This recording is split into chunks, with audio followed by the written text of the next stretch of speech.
اللہ اس گناہ کو نہیں بخشے گا کہ کسی کو اس کا شریک بنایا جائے، اور اس کے سوا اور گناہ جس کو چاہے گا بخش دے گا، اور جس نے اللہ کے ساتھ شریک بنایا تو بے شک وہ رستے سے دور جا پڑا۔ یہ لوگ اللہ کے سوا جو پرستش کرتے ہیں تو کچھ دیویوں کی، اور پکارتے بھی ہیں تو شیطان سرکش ہی کو،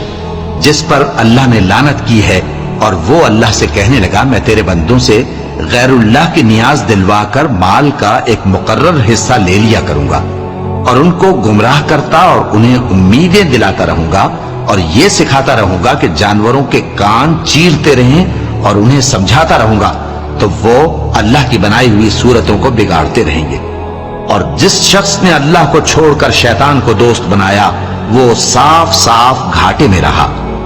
وہ ان کو وعدے دیتا ہے اور امیدیں دلاتا ہے، اور جو کچھ شیطان انہیں وعدے دیتا ہے